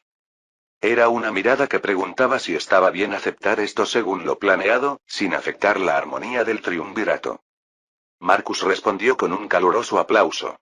Pompeyo estaba tan emocionado que incluso se le humedecieron los ojos. Con voz ligeramente ahogada, expresó su agradecimiento. Siento una responsabilidad infinita por asumir una tarea tan importante que nunca ha sido confiada a ningún romano hasta ahora. Yo, Pompeyo Magno, me esforzaré hasta los huesos para no defraudar las expectativas de todos los senadores. Los senadores del partido aristocrático aplaudieron y vitorearon, ocultando sus verdaderas intenciones. Con Pompeyo como comandante en jefe de la armada, también se convirtió naturalmente en el comandante de la fuerza expedicionaria a Egipto. Sin embargo, aunque Pompeyo era el comandante nominal, se decidió que fuera Marcus quien realmente liderara las legiones hacia Egipto.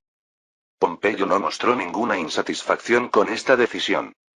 El cargo de primer comandante naval de la historia satisfacía suficientemente su sed de honor. Además, como Pompeyo era el comandante nominal de la expedición, una parte del mérito sería suya. Para él, era el mejor resultado posible. Esto reflejaba bien la tendencia de Pompeyo a valorar el honor por encima de los aspectos prácticos. Por supuesto, el Senado tampoco le había dado este puesto a Pompeyo sin pensar. Lo que buscaban era un beneficio sustancial. Al partido aristocrático no le importaba mucho si Pompeyo ganaba más prestigio con esto o no. El imperium que recibiría como comandante supremo de la armada era un derecho que obtendría de todos modos al asumir como próximo gobernador. Aunque liderara la armada, su propósito se centraba en asegurar los alimentos, lo que dificultaba ejercer un poder real. Más bien, si surgían problemas con el suministro de alimentos, tendrían una excusa para culpar a Pompeyo. Por supuesto, provocar a Pompeyo de esta manera para fomentar su división con César también era una de las estrategias del Senado. Y gracias a esto, Marcus podría llevarse todos los beneficios reales. Cuando se alcanzó el acuerdo entre el partido aristocrático y el popular, los detalles menores avanzaron rápidamente. Se decidió que Marcus, como representante de Pompeyo, lideraría 3 legiones. La Legión 12, que había mantenido en espera en el norte de Italia, y 2 legiones recién formadas. Marcus comenzó inmediatamente la organización de las legiones y, tan pronto como cambió el año, partió hacia Egipto acompañado de Auletes.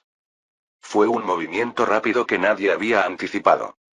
Esta era también una valiosa enseñanza que Marcus había aprendido de César durante la guerra de la Galia. Cuando uno se mueve a una velocidad inesperada para el adversario, inevitablemente toma y mantiene la iniciativa. Esta técnica era útil no solo en el campo de batalla, sino también en las relaciones humanas. Alejandría, naturalmente, se alborotó al recibir la noticia de la partida del ejército romano. Berenice, completamente desconcertada, convocó inmediatamente a sus ministros, pero no llegaron a ninguna conclusión satisfactoria. El apoyo popular estaba en su peor momento, las tropas para enfrentarse al ejército romano eran insuficientes, y aunque se rindiera, Auletes nunca la perdonaría. Cada vez más ansiosa, finalmente llamó incluso a Cleopatra y Arsínoe para pedirles su opinión. Arsínoe, con una expresión de verdadera pena, negó con la cabeza. El ejército romano es poderoso y nosotros somos débiles, así que no hay mucho que podamos hacer. ¿No sería mejor resolver esto mediante la elevada virtud que posee la faraona? ¿Te estás burlando de mí? ¿Cómo podría? La faraona dijo que tenía un plan de contingencia para esta situación. Me preguntaba si no sería bueno probarlo. Cleopatra también asintió con una sonrisa. Por supuesto. Dado que la faraona estaba tan confiada, seguramente funcionará. Es así. Berenice miró alternativamente a las dos con una mirada ligeramente insegura. Al principio, había presumido de que podría derretir a Marcus con su belleza y figura. Sin embargo, ahora dudaba si realmente podría conquistar solo con su cuerpo a alguien que venía con 3 legiones. Incluso ella, que no era muy brillante, podía imaginar cuánta sed de venganza ardería en Auletes, que había sido despojado de su trono. Si él estaba al lado presionando a Marcus, quizás no cedería ante sus seducciones. Arsínoe y Cleopatra, que habían leído su mente, sutilmente la incitaron. También me enteré tardíamente de que cuando una mujer con gran poder se vuelve sumisa, los hombres sienten una tentación tremenda. Algo así como un encanto irresistible. Arsínoe tiene razón. Aunque sea un representante del Senado romano, un hombre es un hombre. De alguna manera parece que están diciendo algo diferente a lo de antes. Como dijo la faraona, somos solo niñas. En ese momento, no entendíamos los sutiles sentimientos entre hombres y mujeres. Observando la expresión sonriente de su hermana menor, Berenice reprimió su inquietud y se decidió. De todos modos, no tenía otras opciones. Dado que no podía luchar ni rendirse, solo había un camino disponible. Bien. Más bien convertiré esta crisis en una oportunidad para consolidar mi poder. Si puedo hacer de ese noble Marcus mi hombre, nadie se atreverá a oponerse a mí en el futuro. Berenice se cambió a la vestimenta tradicional de faraón en lugar de la macedonia. Además, para enfatizar la atmósfera sensual, usó telas tan finas que eran casi transparentes. La seducción y la sensualidad que atraerían a cualquier hombre rebosaban por todo su cuerpo. Berenice se miró en el espejo de bronce y sonrió satisfecha. Bien, entonces preparémonos para recibir a nuestro invitado. Arsinoe y Cleopatra le desearon que todo saliera bien. Berenice no pudo ver las expresiones de las dos, que mantenían sus cabezas profundamente inclinadas. Capítulo 105. La gran flota romana liderada por Marcus llegó a Egipto sin ningún impedimento. La moral de los soldados estaba muy alta. La Legión 12, que había pasado 2 años en la Galia y completado el entrenamiento de invierno, emanaba un aura de veteranos experimentados. Las 2 legiones recién formadas tampoco podían ocultar su emoción y expectativas. Gracias a la intensa promoción del Senado, la reputación militar de Marcus era casi comparable a la de César. Un héroe victorioso en grandes guerras eleva la moral de los soldados con su mera presencia. Los guardias de Alejandría ni siquiera se atrevieron a interferir con el desembarco de la legión romana. Los ciudadanos tampoco fueron diferentes. Los habitantes de Alejandría, hartos de la tiranía de Berenice, no mostraron hostilidad hacia el ejército romano. Si hubiera sido un simple ejército invasor, habrían luchado con sus vidas, pero los romanos estaban respaldando a Auletes.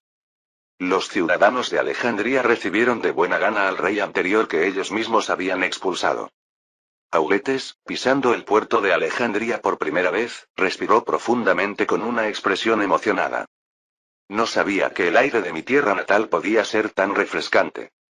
Marcus, parado a su lado con la tranquilidad de quien da un paseo, asintió. Lo entiendo. Yo me sentí igual cuando regresé a Roma después de la expedición oriental. ¿Es esta tu segunda visita a Alejandría? Así es. Recuerdo que la primera vez, el comité de bienvenida enviado por el faraón llenaba el puerto.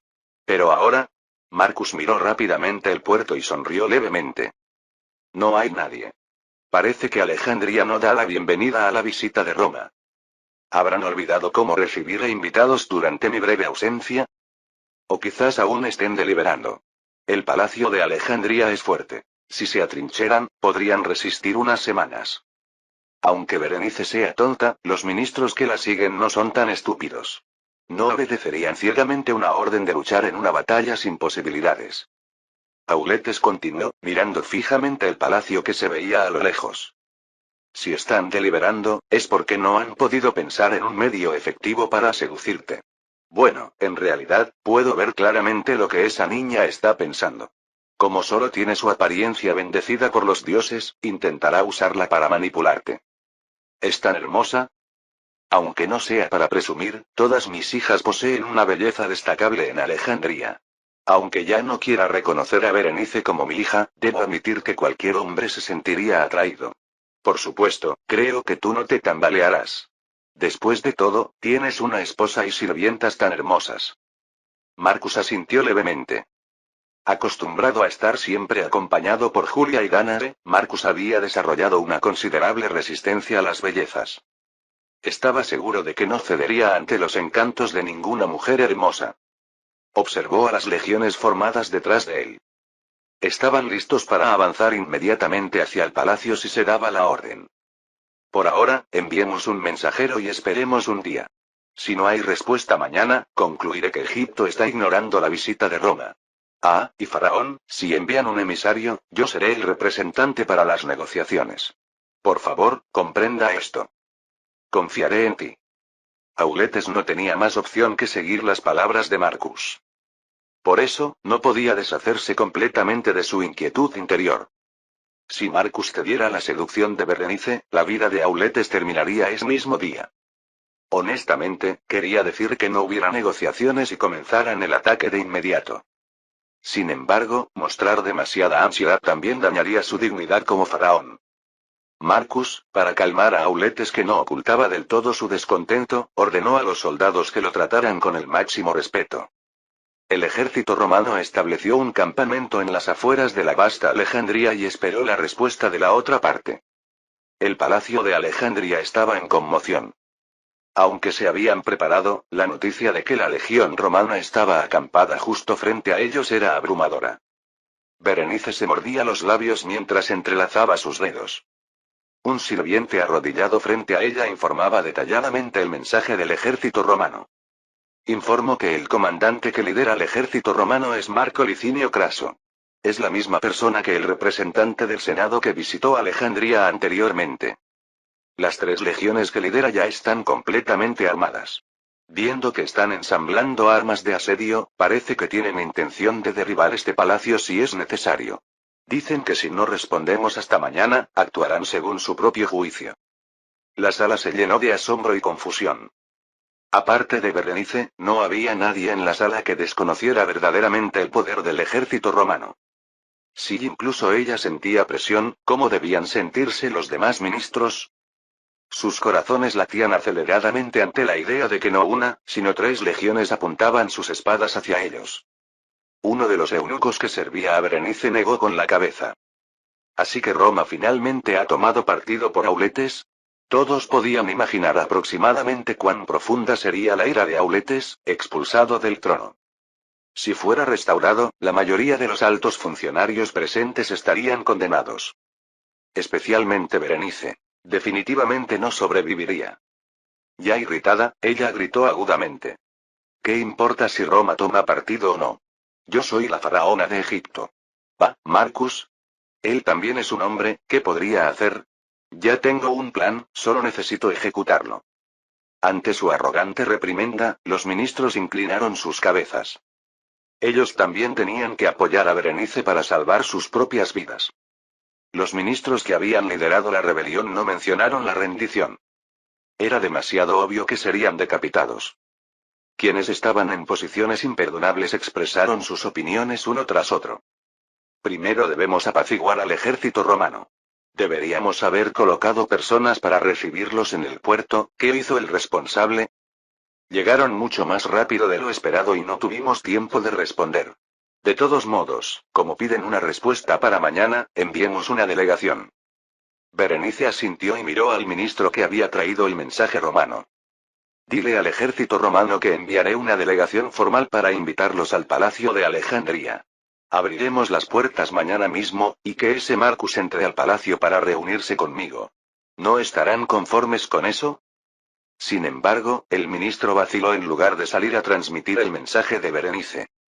Irritada por esta actitud, Berenice golpeó el trono con su puño. ¿Por qué no te mueves rápidamente? Esto, faraona.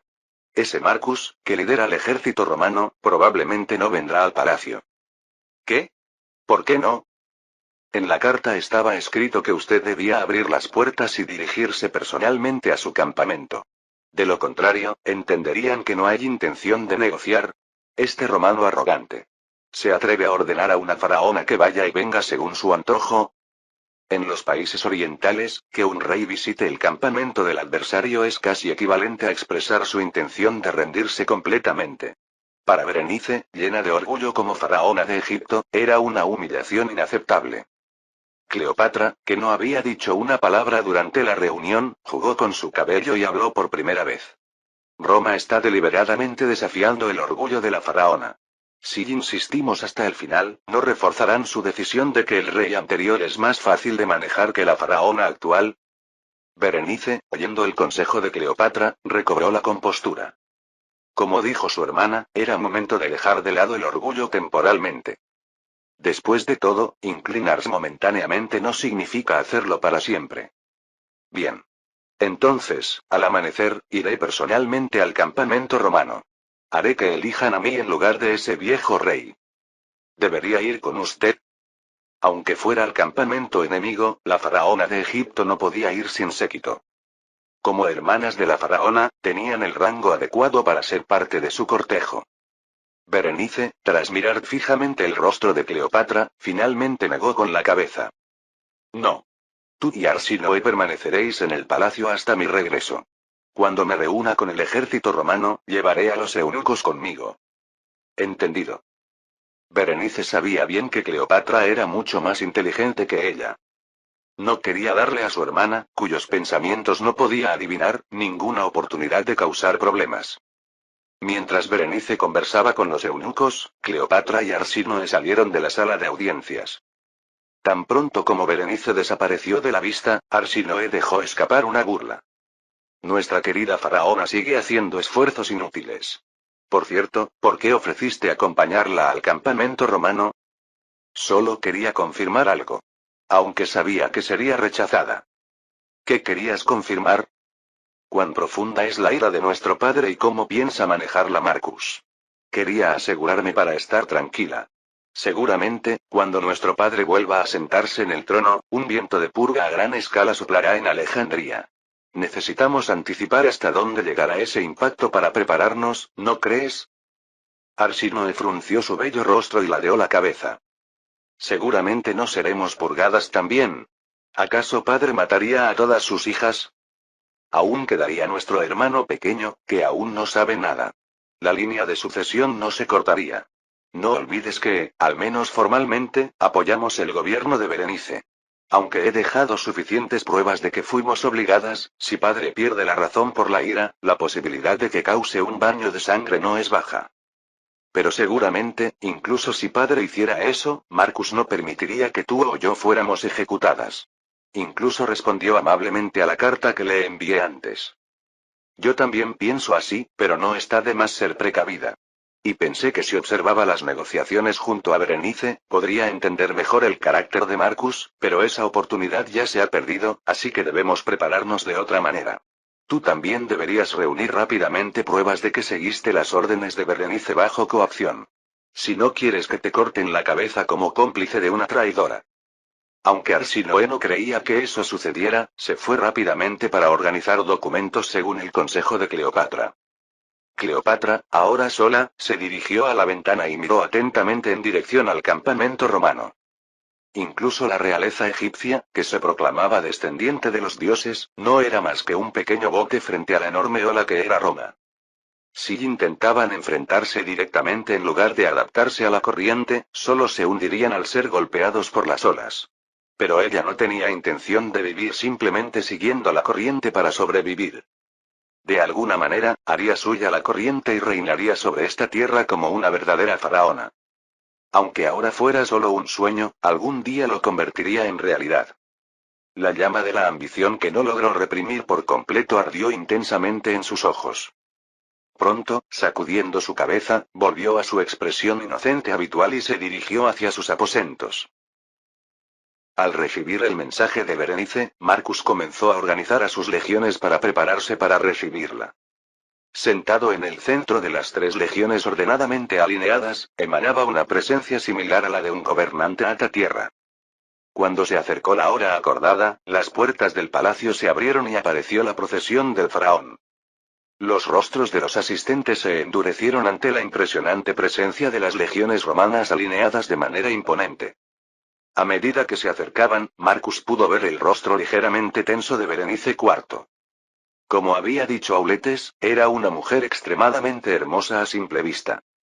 Una nariz recta, una piel suave sin imperfecciones, y unos ojos provocativos que invitaban a describirla como sensual.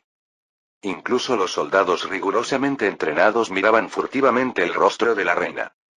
Normalmente, Berenice habría disfrutado de la sensación de superioridad al recibir las miradas de los hombres dirigidas hacia ella. Pero ahora estaba bastante seria. Concentró todos sus sentidos para observar al hombre que debía seducir de alguna manera, tratando de conocerlo mejor.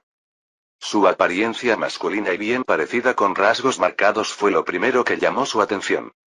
Entendió por qué Arsinoe y Cleopatra solían seguirlo tan frecuentemente. Si hubiera sabido esto, habría intentado establecer una relación con él cuando vino como embajador antes. Ella juzgaba completamente a las personas por su apariencia externa, no por su interior. Favorecía a los hombres guapos y nunca mantenía a los feos cerca. En cierto sentido, era una consistencia asombrosa. Alguien como Marcus ciertamente valía la pena ser seducido por Berenice. Además, el hecho de que Auletes no se viera por ninguna parte la tranquilizó un poco. Cuando la distancia entre ellos se acortó lo suficiente para verse cara a cara, Marcus la saludó cortésmente.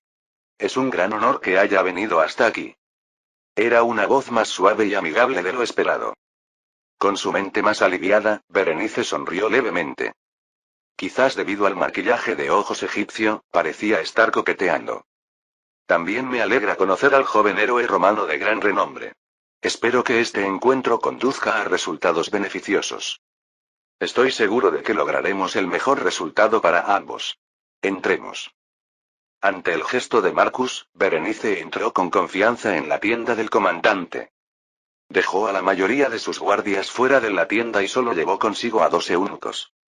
Marcus también solo permitió la entrada a Espartaco, encargado de su protección.